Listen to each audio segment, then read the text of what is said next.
Thanks for staying with us. This is Political Standpoint. We've been talking about the issues within the PDP as it relates to the grievances of Governor Wike and the reconciliation meeting held between Governor Wike and former Vice President Atiku in the UK. We have in the studio with us Dr. Atiku Pierce, and also with us via Zoom is Dave Ogbule. But let me stay with you in the studio, Dr. Pierce.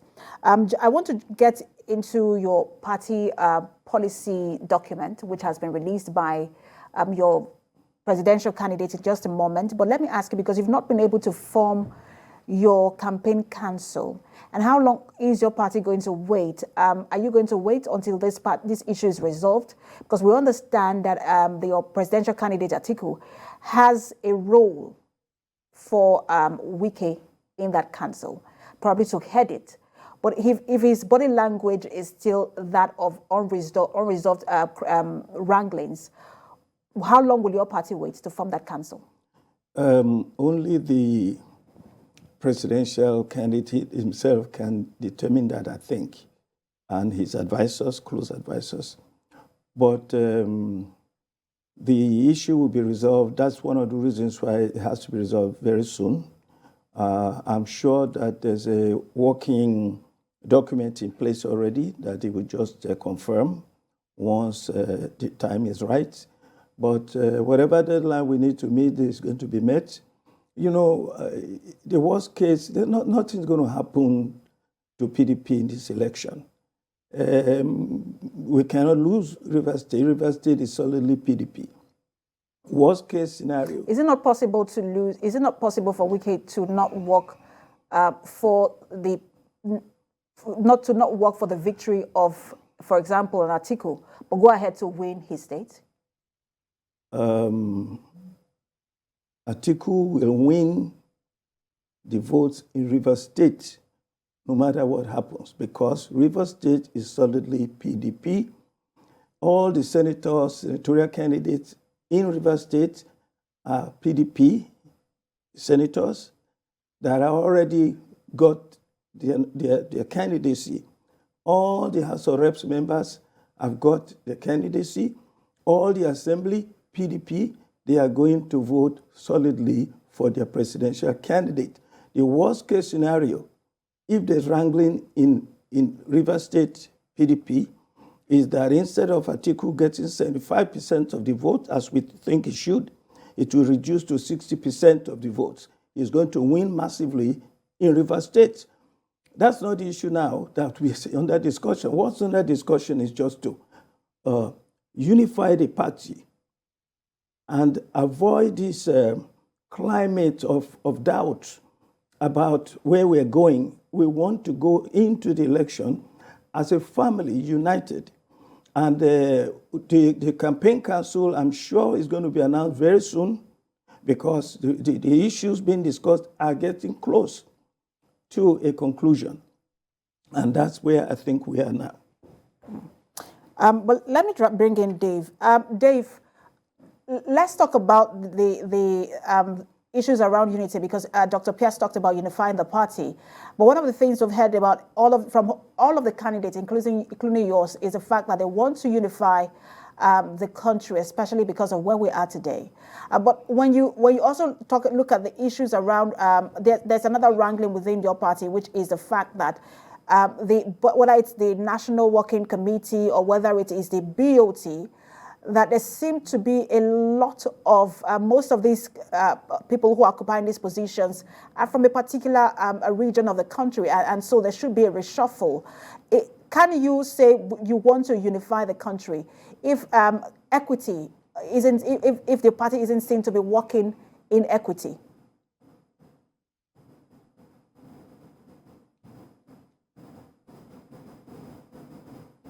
Dave, we cannot hear you. I think you have to unmute yourself.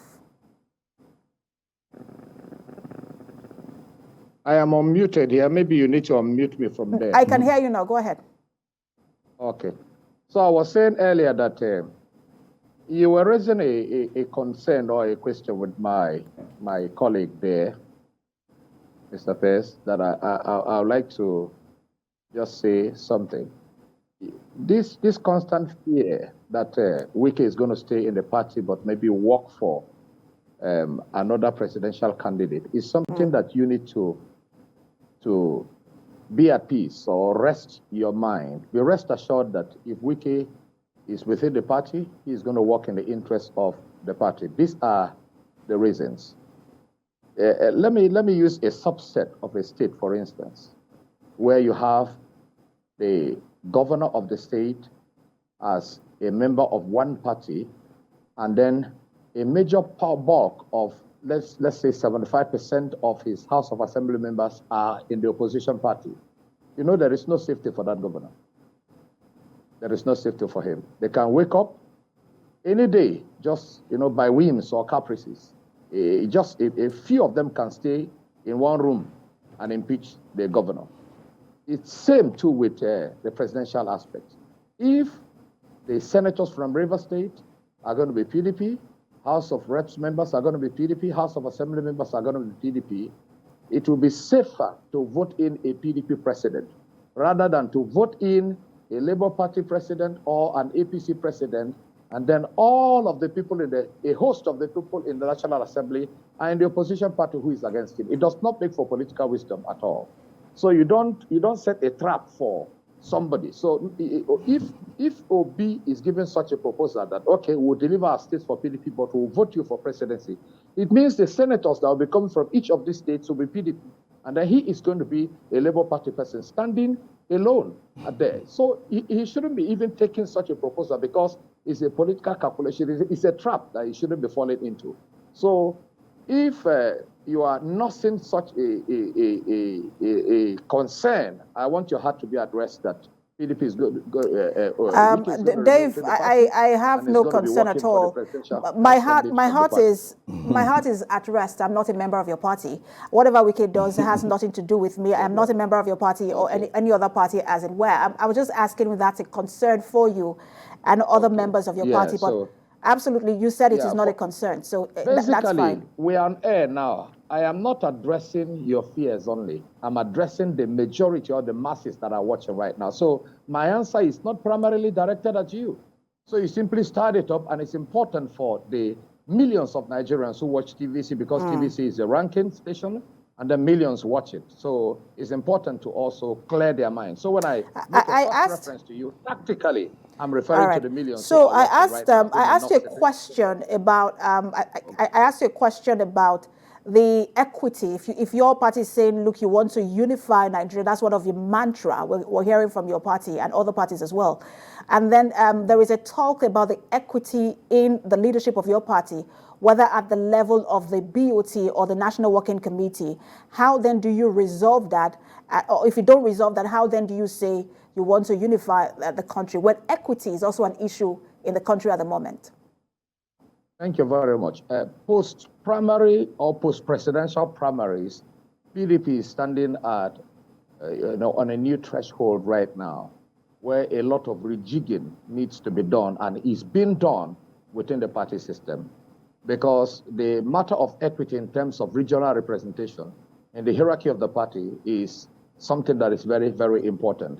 Basically because it will give other parts of this country a sense of belonging within the party when they see the appointment represented up there. So the matter of rejigging, it covers the issue of the equity in terms of the appointments of people who are in the National Working Committee. So pre-national primaries, it may be in a certain way, lopsided, but post now, that rejigging is very, very important because anybody who serves as a member of the National Working Committee is the voice of his own region in the party. So when certain people don't see their own voice or their own faces within the region, they will begin to think that they've been sidelined and their voices do not matter in the party. So the party is working to carry everybody along so that all regions will feel a sense of belonging.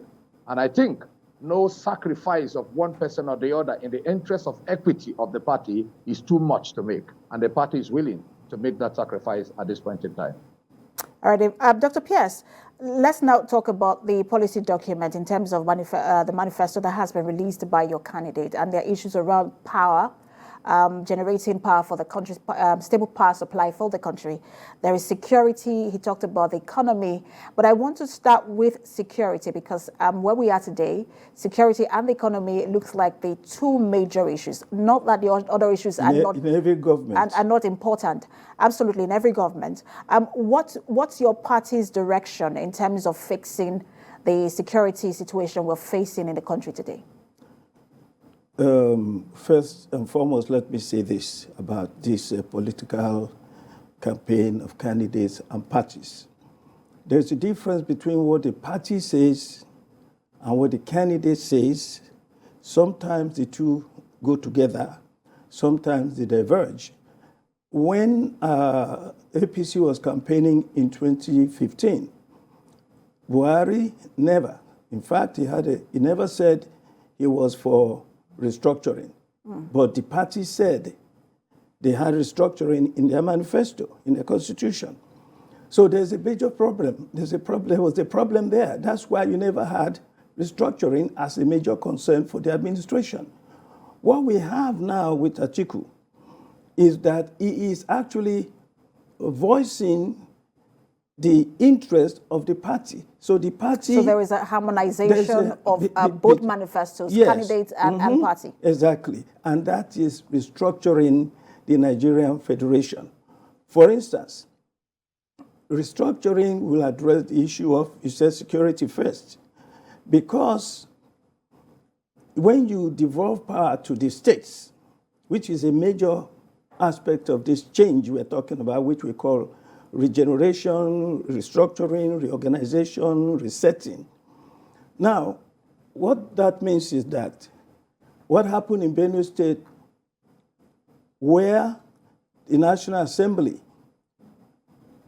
propagated a law that there should be no open grazing, and they didn't have the force, the police force, to enforce the law, will no longer be the case because the state would have its own security elements. That is part of the way that security will be much improved in the country once you restructure the system. As it is now, it is only the federal government, only the president, that actually can secure any state, as happened in Benue, where the president's people, the Inspector General of Police, did not listen to the law that was promulgated by the Assembly of the state, because the state had to ask for national support from the president, who may have a different agenda from what the state has. That will not happen now if we restructure the security system, whereby the states have their own security, levels of security. Local government, state, even community, 3 levels. That is what happens in a real federation. That is one issue of security. Let me tell you something about security too, which is very important. I was just informed recently how we could resolve the issue of oil theft in Nigeria. I said to somebody, I said, look, these governors, they are responsible. They should hold the bandits who are stealing our oil, 400,000 barrels a day. They're crippling the economy. Hold them responsible. Then a friend of mine told me, he said, look, the governors don't have any power to do that because it is federal government people that are so powerful that they can do bunkering and there's nothing the governor can do. Now, if you reorganize the system in such a way that the governor is truly the chief security officer of his state, now it's only in name. Because you cannot secure, Autumn will tell you, you cannot secure your state as it is now, whereby the federal government controls the security, the police, the army, the Air Force, everything. Police especially is what you need, not so much the army. Army is for external security. Internal security, you need to have different levels of policing. So basically, you're going to restructure security. Dave, I heard Dr. Pierce when he said that there is some sort of harmonization in terms of manifesto of the party and that of the presidential candidate. But let's not also forget that interest also comes into play once one is in office, and just generally, personal interest always comes into play. Case in point, I remember, I think it was it was Sokoto, I think it is, where Deborah was killed over blasphemy. And then your presidential candidate tweeted and then deleted that tweet. And that did not go down well with a lot of Nigerians in terms of what his posture might be going forward when this kind of issues arise. If he would use, if religion and ethnicity would take center stage in terms of how he reacts to some of these issues. And I want you to speak to that. Basically, when he was alleged to have made that tweet and taken it down, there was a follow-up tweet too, where he debunked the assertion that the first tweet was from him. And he said any tweet that does not carry his initials AA is not from him. I think we should give him the benefit of the doubt that that first one that was deleted was not from him. But going forward, if this nation will survive, it has to be an all for one and one for all, in the sense that one person should be able to feel the love of all wherever the person is found. We should have Nigeria where national interest is taking center stage, not the subsets of ethnicity and religion.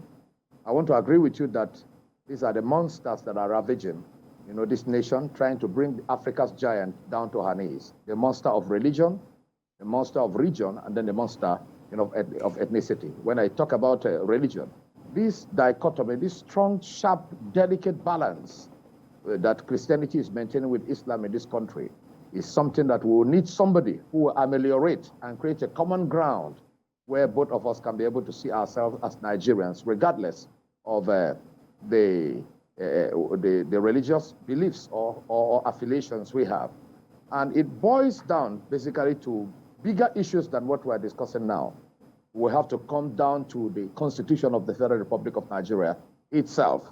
We seem to be operating a dual constitution here, a dual legal system also within the Constitution, where the Constitution basically is not supreme in the sense that there are subsets of the Constitution that subscribe or allow for another religion, or religious belief or religious legal system like the Sharia, to be able to operate. And then some set of people bear allegiance to that as against, the Constitution itself. So it borders some matters of constitutional amendment so that regardless of the religious, belief, we'll be able to have freedom of worship because all the interests of the religions are captured within our Constitution, not a lopsided one where you have about 150 mentions of the word Sharia, Grand Qadi in the Nigerian Constitution, and there is no mention of any issue that got to do with Christianity or African traditional religion that other group or subset of Nigerians subscribe to. Those are constitutional amendment matters. But I think our religious clerics and our political leaders have a long way to go as far as solving this issue, of a religious bigotry, where, they decide what is blasphemy, and they decide the punishment for blasphemy, and they decide who has committed blasphemy. Those are grievous issues that we must settle if we will go forward as one entity in Nigeria. And Dave, you have put this really nicely, and that's what people were hoping that your candidate would put forward. The tweet that was deleted, where he said that tweet did not come from him, was even a tweet that condemned the act. The one he eventually said was from him did not condemn the act. So, and that's where Nigerians are wondering. Will he have the boldness? Because where we are now, people say we need a leader who has the boldness, who has the tenacity, and who has the who can go beyond the because we're so used to the word cabal in the country, who can look the cabal in the eye and say this is what is right for Nigerians. But in that particular act, that he has not demonstrated that he will be able to deal decisively with security issues without fear and favor. But let me allow Dr. Pierce react to that. Look, let me say this. This is the magic of restructuring. Restructuring, as we put it, devolution of powers to the states, diversification of the economy, decentralization of government will solve most of these problems. Let me give you an example. Sharia should be made legal by the federal government, by the Supreme Court. Now, the way it works in a federation is this. It's legal. Christianity is legal. Traditional religion is legal. When you now have devolution of powers in your states, in your state, you now decide in your state assembly which one you want to adopt, make legal. You see my point? Dr. Pierce, you're speaking about the ideal situation. No. Just a minute. You have to change the constitution. Absolutely, but my question is to whether, reflect that. And that's right. Yes. My question really is whether your candidate has the boldness that Nigeria needs today to be able to say, yes, this is the direction that we should go in. And irrespective of how I feel or my interest in this issue, I think this is where we should go, and we should go in this direction.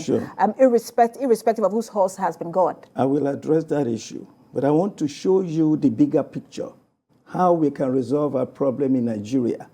One is through the constitutional amendment, which will allow the states to decide on these issues. You know, I'm a Christian, but it really pains me when I go. Kano was my favorite city when I was younger.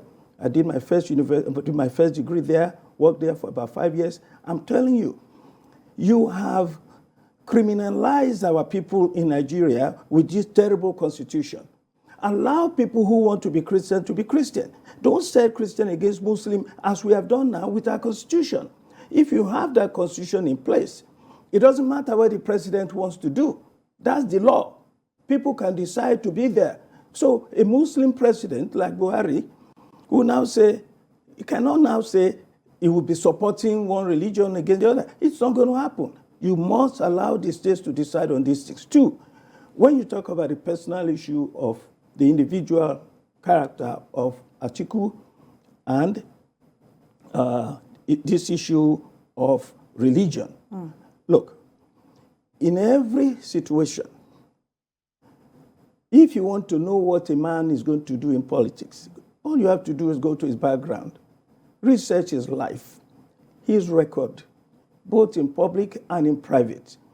Atiku is not a religious bigot. You know why I knew, by the way, I can tell you this, that in 2015, I was on a TV station like this, and I said, they were telling me, I was talking on behalf of Jonathan. Jonathan is bad, this administration is rubbish. I said, let me tell you something. Jonathan may be bad, but Buhari will be worse. Buhari is going to cripple this country. He said, how do I know? I said, the religion.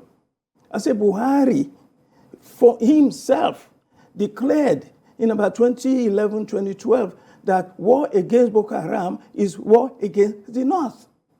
That already gave me an indication where he stands on this issue. He cannot control security. He is not going to be hard on Boko Haram. When Boko Haram was going into negotiation, to meetings with the federal government, but one would say, even at that Boko Haram has been decimated to an extent. Listen. Boko Haram is still very much with us. They have mastered the art of I didn't say they are gone completely. No, they've tried. It's not enough. One death through that kind of terrorism is not enough. It's not acceptable. Now, when you have a man who is going to represent Boko Haram in a meeting, not that he agreed to do it, but he was recommended. What did they see? So therefore, look, please let me talk. I just have 5 minutes left, so I'm going to give you 30 seconds to wrap up so I can go to economy. So now you have an Atiku. All around him, Christians, Muslims, his wife, Christian, Muslim. He is not a religious bigot. Therefore, his background already tells you what he will do. Most importantly, he has said he is going to do this constitutional review. It's going to be a major issue so that we can have a restructured country. Once you do that, a lot of these problems will be solved. All right. Let me take the conversation to Dave. Dave, he was the former vice president of the country, which means that he was in charge of the economy. He's running for presidency. Talk to us about, and at a time where not just in Nigeria, but economies around the world has been battered by the war between Russia and Ukraine. There is the COVID-19 pandemic as well, and just a whole number of issues, and particularly the debt in Nigeria. But talk to us about the antecedents of your candidate, presidential candidate, in terms of his ability to fix economic crisis. Thank you very much. If you want to hire somebody to bake 1,000 cakes for you, you have to look at his antecedents if he has baked one successfully.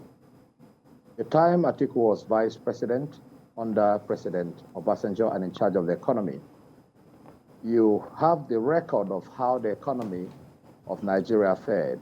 That was pre-Jonathan.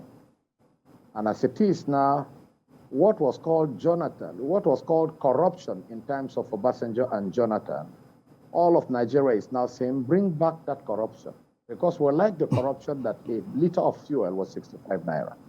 We like the corruption that a liter of fuel became 97 naira. At least we like that corruption better than the one that a liter of fuel now is 190 naira. So you are talking about the external factors like COVID-19 and the war between Russia and Ukraine, battering our economy. Yes, those are external factors that every country needs to adjust to, because a huge percentage of the wheat supply that we get here comes from those war-torn region of Russia, Ukraine. And bread is a staple here, cakes are staples here, and so on. Our fertilizers that we use in terms of agrarian culture, agriculture here, a host of them come from that area. So those are external factors. But I want to point you to the fact that in the whole of this, from February 25th, when the first attack was launched in Ukraine, to date, the Russian ruble has not gone down in terms of value. Rather, it keeps appreciating in value. The reason is that Russia is able to create a closed economy. And then they are not an import-dependent nation. All right. Rather, they try in the midst of this still export. Nigeria is still waiting for wheat from those war-torn areas. So that gives us that leaves us with a lesson. We have enough within here as a Dave, oil-producing nation. I'm hearing in my ears that I have to wrap because of time. I just really wish you could speak on that. But I'm going to have you again. You know that I'm going to have you again over and over again as well as Dr. Pierce to talk about your party and your candidate. Thank you so much for talking to us. The Special Assistant to Benue State Governor Samuel Otom on strategic investment and knowledge economy. You joined us via Zoom from Benue State. And also with us in the studio, a PDP chieftain and the convener of Reset Lagos PDP, Dr. Pierce